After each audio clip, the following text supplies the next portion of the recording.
माणगाव तालुक्यात बकरी ईद उत्साहात साजरी। माणगाव तालुक्यात गुरुवार दिनांक 28 मे 2026 रोजी ईद उल अजहा म्हणजेच बकरी ईद सर्वत्र उत्साहात साजरी करण्यात आली।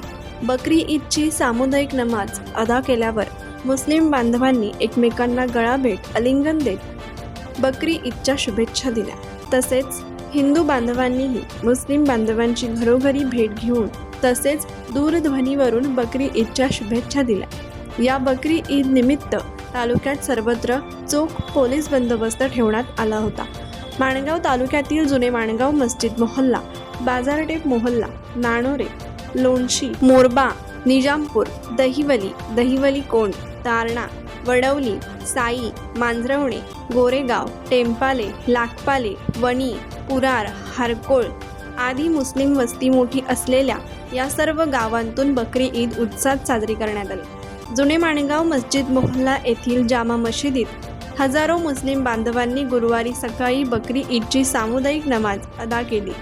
यावेळी मौलाना हजीमिया जामदार यांनी कुराणाचे वाचन करून उपस्थित मुस्लिम बांधवांना बकरी ईदचे महत्त्व सांगितले। या बकरी ईद निमित्त अनेक मुस्लिम बांधवांनी अल्लाहच्या नावाने बोकडाच्या कुर्बानी दिल्या। राजीपचे माजी सभापती ॲडव्होकेट राजीव साबळे, नगराध्यक्षा शर्मिला सुर्वे, रायगड जिल्हा राष्ट्रवादी काँग्रेस कार्याध्यक्ष सुभाष केकाणी, माणगाव नगरीचे माजी नगराध्यक्ष ज्ञानदेव पवार, माजी नगराध्यक्ष आनंद यादव, माजी सभापती संगीता बक्कम, उपनगराध्यक्ष रिया उभारे, तरुण उद्योजक नितीन बामगोडे, सुधीर पवार, बाबूराव निंबाळकर, डॉक्टर अजय मेहता, माजी उपनगराध्यक्ष राजेश मेहता, रत्नाकर उभारे, संदीप खरंगटे, दिलीप जाधव, नगरसेवक दिनेश रातवडकर, पाणी पुरवठा सभापती अजित तारलेकर, माजी नगरसेवक सिराज परदेशी, अकबर परदेशी, 4 जण फाउंडेशनचे अध्यक्ष कॅप्टन निर्मल सिंग रंधावा, किशोर झेमसे,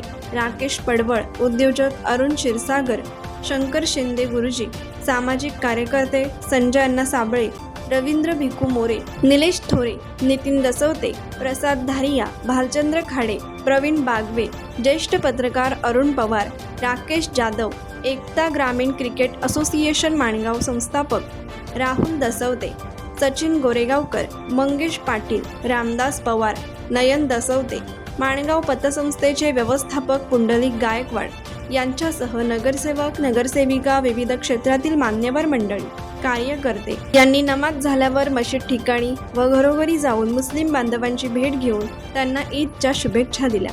तसेच अनेक हिंदू बांधवांनी प्रत्यक्षात भेटून व दूरध्वनीवरून मुस्लिम बांधवांना ईदच्या शुभेच्छा दिल्या। कोकण एक्सप्रेस चॅनलसाठी माणगाव प्रतिनिधी मजिद हजिते। कोकण एक्सप्रेस चॅनलला लाईक करा, शेअर करा आणि सबस्क्राईब करा।